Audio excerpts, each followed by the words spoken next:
नमस्कार दोस्तों, आज हम जो है अकाउंट्स के गोल्डन रूल के बारे में जानेंगे। देखिए, अकाउंट्स को फाइनल करते समय हर एक ट्रांजैक्शन का जो है दो साइड जो है इफेक्ट जाता है। एक चाहे तो आपका डेबिट होगा, एक चाहे तो आपका क्रेडिट होगा। मान लीजिए कि अगर आपने जो है कोई एसेट्स परचेज किए, सपोज करिए कि आपने कोई फर्नीचर जो है परचेज किया, तो एक आपके पास फर्नीचर आया, लेकिन आपके पास से कैश, चाहे अगर आप जो है बैंक के थ्रू पेमेंट किए हैं तो आपका बैंक बैलेंस कम होगा, कैश है कैश बैलेंस जो है कम होगा। किसी भी ट्रांजैक्शन का, अकाउंट्स में किसी भी ट्रांजैक्शन का दो साइड इफेक्ट जाएगा ही जाएगा। और इस दो साइड को जो है अकाउंट्स में एक डेबिट बोला जाता है और एक आपका क्रेडिट बोला जाता है। तो हमेशा जो है, अगर आप जो है लॉजिकली भी सोचेंगे तो आपका दो साइड इफेक्ट होगा ही होगा।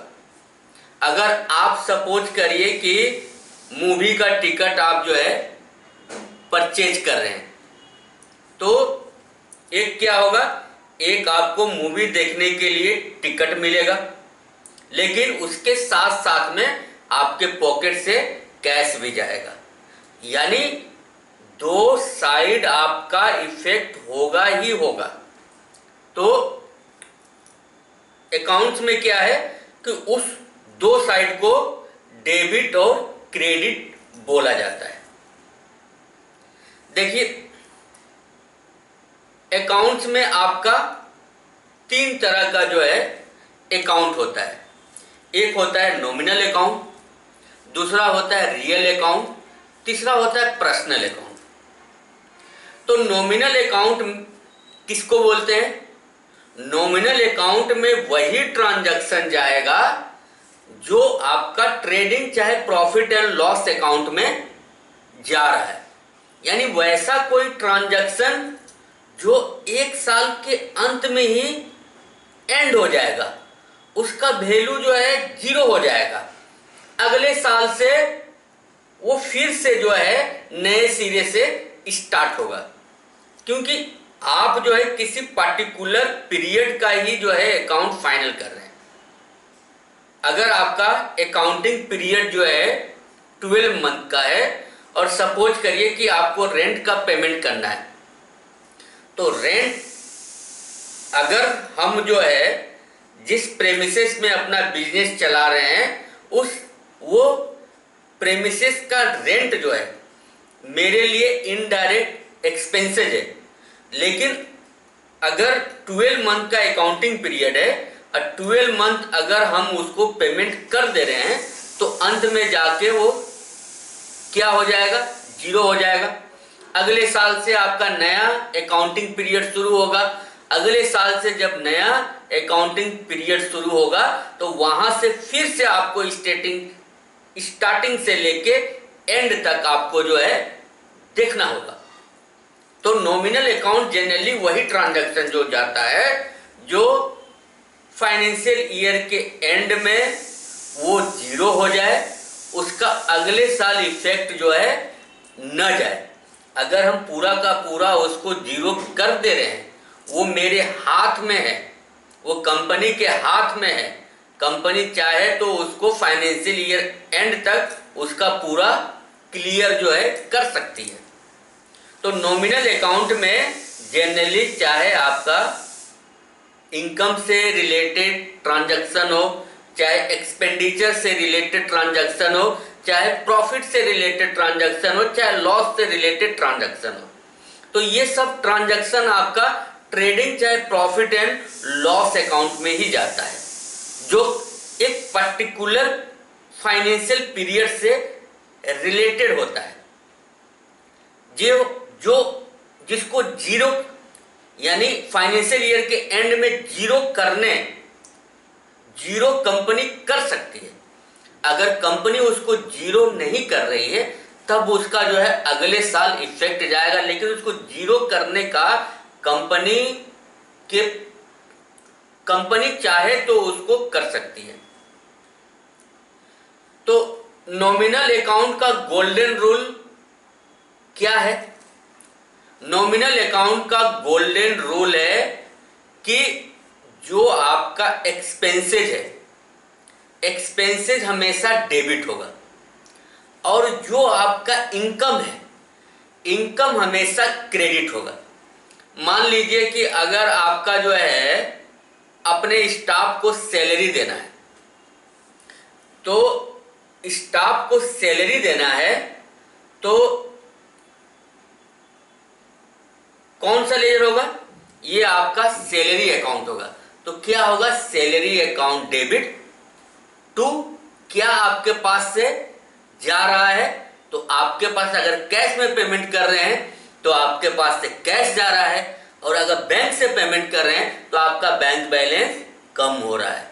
तो salary account debit to cash या बैंक। उसी तरह से मान लीजिए कि आपने किसी को कमीशन दिया, क्योंकि आपके कंपनी का जो प्रोडक्ट है उसको आप किसी कमीशन एजेंट को जो है हायर किए हैं कि आप मेरा प्रोडक्ट ज़्यादा से ज़्यादा सेल करवाइए। अगर आपके कंपनी का प्रोडक्ट वो ज़्यादा से ज़्यादा सेल करवाएगा तो उसके लिए आपको कुछ उसको इंसेंटिव देना पड़ेगा, तो उस इंसेंटिव को बोला जाता है कमीशन। तो कमीशन कंपनी के लिए क्या हो गया? एक तरह से खर्चा हो गया। क्यों? क्योंकि हम उसको कमीशन दे रहे हैं। अब वो जो पेमेंट हम कर रहे हैं किसके बदले में कर रहे हैं? तो वो हम पेमेंट कर रहे हैं कमीशन के बदले में कर रहे हैं, तो वो कमीशन अकाउंट डेबिट। अब चाहे कैश से दीजिए चाहे बैंक से दीजिए, वो होगा आपका क्रेडिट।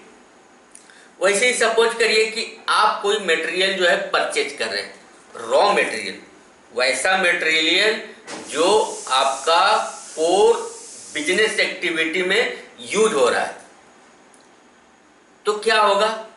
आपका मटेरियल कंपनी में आएगा तो उसको जनरली हम लोग बोलते हैं परचेज अकाउंट। उससे क्या हो रहा है? कंपनी के पास जो कैश या बैंक है वो आपका जा रहा है, और वो पैसा जा रहा है तो उसके बदले में क्या चीज आ रहा है? तो उसके बदले में डेबिट जो है क्या हो रहा है? अगर परचेज है तो परचेज अकाउंट डेबिट, रेंट है तो रेंट अकाउंट डेबिट, सैलरी है तो सैलरी अकाउंट डेबिट, ट्रेवलिंग, अगर एम्प्लॉय, डायरेक्टर, कोई भी आदमी बिजनेस के लिए कहीं बाहर जा रहा है तो कंपनी का पैसा तो जा रहा है, लेकिन उसको तो किसी न किसी हेड में बुक करना होगा कि कंपनी का ये कैश या बैंक अगर खर्चा हुआ तो किस हेड में खर्चा हुआ। तो खर्चा को हमेशा हम लोग डेबिट करते हैं, तो उसको हम लिखेंगे travelling and convince allowance debit. तो नॉमिनल अकाउंट में हमेशा वही ट्रांजैक्शन जो जाता है जो चाहे एक्सपेंडिचर हो, चाहे इनकम हो, चाहे प्रॉफिट हो, चाहे लॉस हो। अगर मान लीजिए कि आप जो है कंपनी का कोई पुराना एसेट्स था जिसका रिटर्न डाउन वैल्यू आपको 500 रुपया था, उसको आपने जो है 400 रुपया में बेच दिया। अब बताइए वो बुक्स में, यानी आपके कंपनी के लिए उसका वैल्यू 500 था, लेकिन आपने उसको 400 में बेच दिया, तो वो एसेट्स जो है जो कि आपका बिजनेस में सपोर्ट कर रहा था, वैसे एसेट्स को अगर आप बेचे, उसके ऊपर 100 रुपीज का लॉस हुआ तो वो बिजनेस लॉस है। तो उसको हमको जो है क्या करना होगा? Loss on fix assets. कितना? 100। कितना में उसको बेचे? 400 में। तो यानी 400 से आपका बैंक बैलेंस चाहे कैश बैलेंस बढ़ेगा, तो कैश या बैंक अकाउंट डेबिट 400। 500 से आपका क्या घटा, यानी जो एसेट्स मेरे बुक्स में 500 का था उसको हम बेच दिए, तो अब मेरा जो है वो एसेट्स का वैल्यू 500 कम हो जाएगा। तो क्या लिखेंगे, टू फलाना फिक्स एसेट्स। तो देखिए, अगर कंपनी कहीं पे इन्वेस्टमेंट की है, उससे अगर इनकम हो रहा है तो income in the form of cash होगा चाहे बैंक होगा। देखिए, एक्सपेंडिचर में क्या होता है, आपका कैश और बैंक जो है घटता है। मान लीजिए कि अगर आप क्रेडिट पे लिए हैं तो वो इनडायरेक्टली आपके ऊपर बर्डन है। वो आज भले आपका कैश या बैंक ना घटे, लेकिन बाद में चल के वो घटेगा ही घटेगा। उसी तरह से अगर इनकम होता है तो मान लीजिए कि अगर कंपनी को कहीं से इनकम हुआ, वो इनकम कैश चाहे बैंक के फॉर्म में आया, तो आपका कैश या बैंक जो है क्या होगा, बढ़ेगा, और जिससे आपका इनकम हो रहा है वो क्रेडिट होगा। तो हमेशा ध्यान में यही रखना है कि नॉमिनल अकाउंट में एक्सपेंडिचर हमेशा डेबिट होगा और इनकम हमेशा क्रेडिट होगा। इसका गोल्डन रूल यही है कि अगर कोई एक्सपेंडिचर है जो आपका जो है कंपनी का कैश या बैंक बैलेंस को कम कर रहा है, भले आज अगर हम कोई एक्सपेंडिचर क्रेडिट में किए हैं कि आज हम आपको पेमेंट नहीं देंगे, बाद में देंगे, तो आज आपको भले न लगे कि इसका कैश या बैंक तो कम नहीं हुआ, लेकिन आपको ये सोचना होगा कि आज कम नहीं हुआ लेकिन हमको कल तो देना है। तो गोल्डन रूल यही है कि अगर आपका कैश या बैंक घट रहा है तो एक्सपेंडिचर हमेशा डेबिट होगा, और जो ट्रांजैक्शन इनकम से रिलेटेड है वो हमेशा क्रेडिट होगा। यानी वो इनकम आपका कैसे आया, ठीक है, अब वो इनकम आया तो आपका कैश या बैंक बढ़ेगा। अगर मान लीजिए कि वो इनकम जो हुआ उसका रिसीव हमको अभी नहीं मिला, लेकिन जिस आदमी से हमको लेना है उसको हम सीधे डेबिट कर देंगे कि फलाना आदमी से हमको इतना इंटरेस्ट, डिविडेंड चाहे कुछ भी, यानी उससे हमको इतना लेना है, ये मेरे लिए फ्रीडम देता है, ठीक है, ये इनकम है, ठीक है। तो नॉमिनल अकाउंट में ये चीज को अगर ध्यान में रखेंगे तो आपका अकाउंट प्रॉपरली बन जाएगा। उसके बाद आता है रियल अकाउंट। रियल अकाउंट, देखिए नाम से ही पता चल रहा है कि रियल मीन्स रियली में कुछ है। अगर कंपनी ऐसे ट्रांजैक्शन के ऊपर खर्चा की है जो आपको देखने में लगे कि ये एग्जिस्टेंस में है। रियल अकाउंट में जनरली आपको जो है वही ट्रांजैक्शन जाता है जिसको आप देख सकते हैं, जैसे आपका लैंड हो गया, बिल्डिंग हो गया, प्लांट एंड मशीनरी हो गया, फर्नीचर हो गया, चाहे वो आपका टेंजिबल हो चाहे इनटेंजिबल हो। रियल अकाउंट में आपका इनटेंजिबल भी आता है। मान लीजिए कि आपने कोई चेयर खरीदा, चेयर जो है, चेयर कंपनी में आया, आप बाकायदे उसको जो है देख सकते हैं, तो ये आपका क्या हो गया, रियल अकाउंट। रियली में आप उसको जो है देख सकते हैं। वैसे ही आप कोई प्लांट एंड मशीनरी खरीदे, प्लांट एंड मशीनरी बाकायदे आपका फैक्ट्री में सेटअप है, उसको भी आप जो है देख सकते हैं।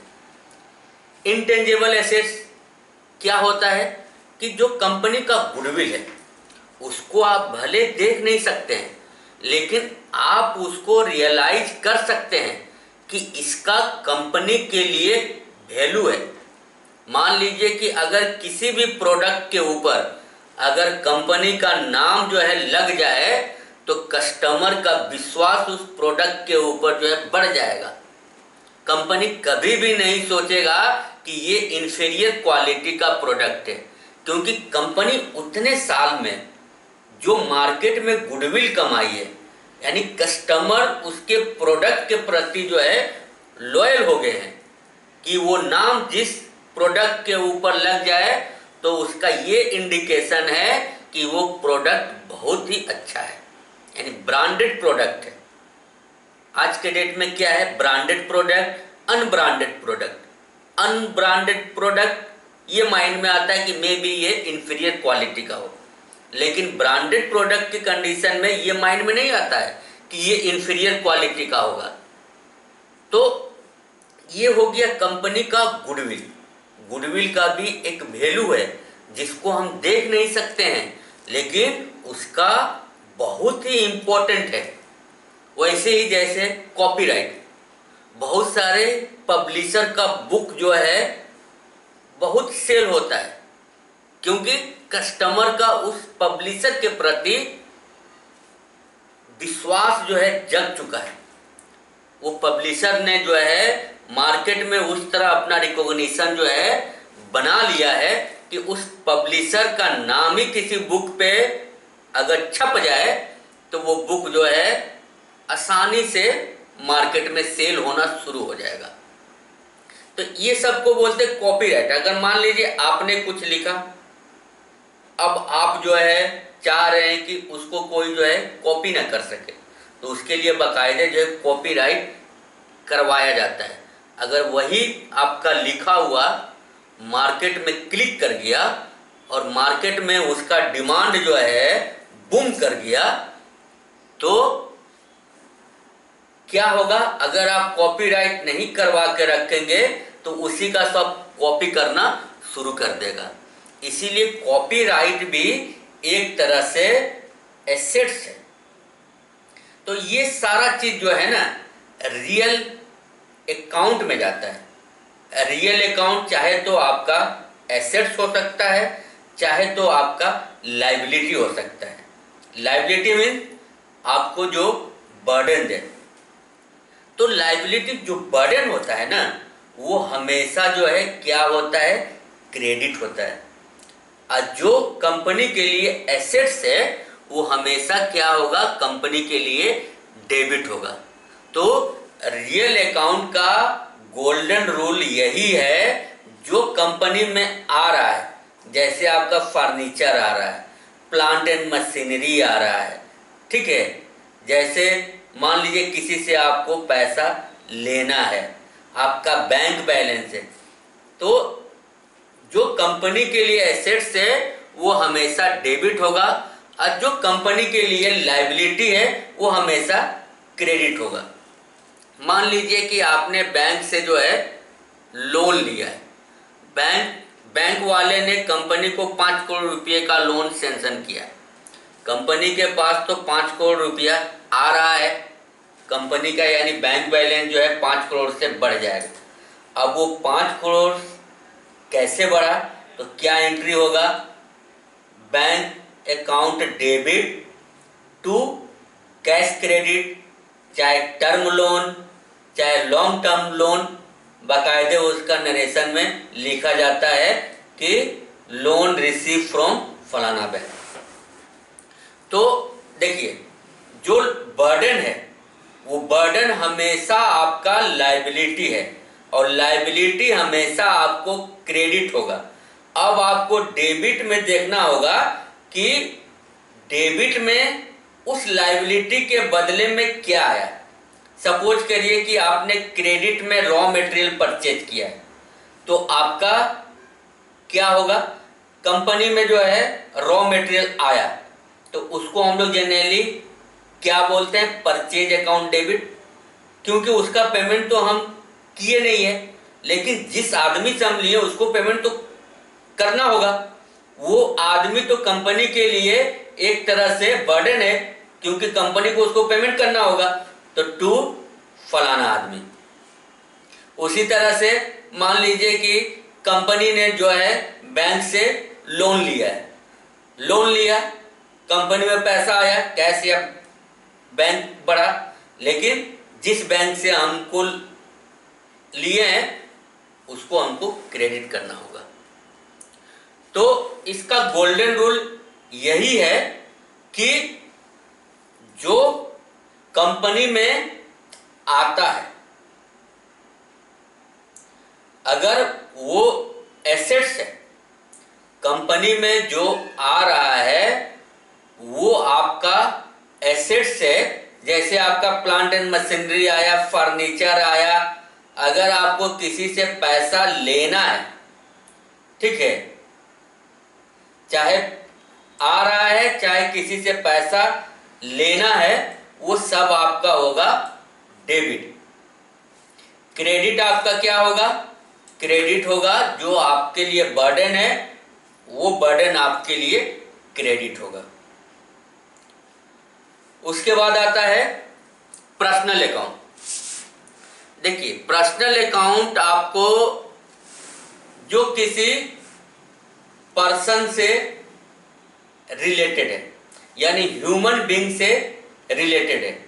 अब देखिए, इनकम टैक्स में जो है पर्सन का डिफिनीशन सिर्फ ह्यूमन बीइंग से नहीं है, उसमें पर्सन के डिफिनीशन में इंडिविजुअल भी है, एचयूएफ भी है, हिंदू अनडिवाइडेड फैमिली जिसको हम लोग बोलते हैं, कंपनी भी है, फर्म भी है, आर्टिफिशियल ऑफ पर्सन भी है, नहीं एसोसिएशन ऑफ पर्सन भी है, बॉडी ऑफ एसोसिएशन भी है, प्लस आपका जो है कोई पर्सन जो जुडिक्शनल आर्टिफिशियल पर्सन है, ये सब क्या हो गए? पर्सन हो गए। तो पर्सनल अकाउंट में यानी जो पर्सन से रिलेटेड है, लेकिन आपको ध्यान देना होगा कि person mean only human being नहीं, आपको उसमें कंपनी भी जो है एक आर्टिफिशियल पर्सन है, एक कोई पार्टनरशिप फर्म चला रहा है वो भी आपका आर्टिफिशियल पर्सन है, अगर कोई एसोसिएशन ऑफ पर्सन है जिसमें बहुत सारे लोग जो है आपस में मिलकर कोई बिजनेस कर रहे हैं, वो भी आपका आर्टिफिशियल पर्सन है, यानी वो एक सेपरेट एंटिटी है। यानी ऐसा कोई एंटिटी जिसको सेपरेट एंटिटी के तौर पे जो है कंसीडर किया जा रहा है, वो सब जो है पर्सन में आएगा। तो वो सब अगर पर्सन में आएगा तो आपको ध्यान देना होगा कि अगर जिस कंपनी का आप अकाउंट फाइनल कर रहे हैं उसका कोई भी ट्रांजैक्शन अगर किसी पर्सन से रिलेटेड है तो हमेशा आपको कंपनी के बिहाफ में सोचना होगा कि कंपनी को क्या उस पर्सन को पेमेंट देना है कि उस पर्सन से हमको पेमेंट लेना है। अगर उस पर्सन को हमको पेमेंट देना है तो उसका नाम हमेशा क्रेडिट में आएगा, और अगर उस पर्सन से कंपनी को पेमेंट लेना है तो उसको हमेशा हम लोग डेबिट करेंगे। तो जनरली मान लीजिए कि सन्ड्री क्रेडिटर जो है हमेशा क्रेडिट होता है और सन्ड्री डेटर हमेशा डेबिट होता है। सपोज करिए कि कंपनी ने ABCD नाम के व्यक्ति को अपना गुड्स सेल किया क्रेडिट में, अब जो है कंपनी उसका एंट्री क्या पास करेगी? A account debit to sales account. मतलब क्या हुआ कि ए को हमने माल सेल किया, ठीक है, वैसे ही सपोज करिए कि कंपनी किसी से परचेज कर रही है तो उसका एंट्री क्या पास होगा? परचेज अकाउंट डेबिट टू फलाना आदमी अकाउंट। तो वो हो गया आपका क्रेडिट बैलेंस। मान लीजिए कि अगर जो है जब वो आज के डेट में मेरे ऊपर लाइबिलिटी है, अगर सपोज करिए कि आपने 2 लाख रुपया का मटेरियल परचेज किया क्रेडिट में, तो आप उसका एंट्री क्या करेंगे पास?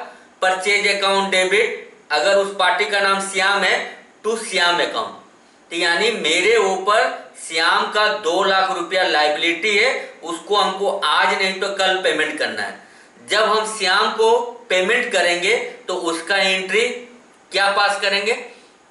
फिर क्योंकि आज के डेट में वो श्याम मेरे लिए लाइबिलिटी है, और जब हम उसको पेमेंट करेंगे तो अपना लाइबिलिटी को क्या करेंगे? कम करेंगे। तो अगर ये मेरा क्रेडिट है और जब मेरा लायबिलिटी कम होगा तो इसको हमको डेबिट करना होगा। तो उस समय करेंगे Shyam account debit to bank account. वैसे ही जब हम मटेरियल सेल करते हैं तो क्या करते हैं, जैसे सपोज करिए कि हरे लाल को आपने जो है 1 लाख रुपया का मटेरियल उधार में बेचा है। तो हरे लाल से हमको पेमेंट लेना है, तो हरे लाल को हमको क्या करना होगा, डेबिट। तो Hare Lal account debit to sale account, अपने बुक्स में हम उसको जो है एंट्री कर लिए कि हरे लाल से हमको 1 लाख रुपया लेना है। अब सपोज करिए कि हरे लाल हमको बाद में चल के पेमेंट कर रहा है, तो जब वो डेबिट के समय ये इंडिकेट कर रहा है कि कंपनी को उससे पेमेंट लेना है, जब वो पेमेंट कर रहा है तो उसको डेबिट से हमको क्रेडिट करना होगा, और उसके बदले में क्या आया, चाहे कैश आएगा चाहे बैंक आएगा, तो उसके बदले में हमको कैश या बैंक अकाउंट को डेबिट करना होगा। तो पर्सनल अकाउंट में आपको हमेशा ध्यान देना होगा, कंपनी को जिसको पेमेंट देना है उसको हमको क्रेडिट करना है, कंपनी से जिससे हमको पेमेंट लेना है उसको हमको डेबिट करना है। तो कंपनी देखिए, इसका भी एक जो है एजम्पशन है। मान लीजिए कि आप जिस कंपनी का अकाउंट फाइनल कर रहे हैं उसको हमेशा आप गोइंग कंसर्न मारिए, परफेक्चुअल है कि कंपनी आगे भी जो है चलते रहेगी। ठीक है, मान लीजिए कि अगर कंपनी का आपको अगर लगता है कि कंपनी जो है ज़्यादा दिन तक चल नहीं पाएगी, तो फिर बहुत सारे जो है स्टैंडर्ड ऑफ अकाउंटिंग जो है वो फॉलो नहीं हो पाएंगे। तो ये सारा आपका जो है ना अकाउंटिंग कॉन्सेप्ट है, गोल्डन रूल है। अगर आप इसको अच्छी तरह से जो है समझ जाइएगा तो आपको एंट्री पास करने में किसी तरह का कोई दिक्कत नहीं होगा। इसी के साथ आज का वीडियो जो है एंड करता हूं। धन्यवाद।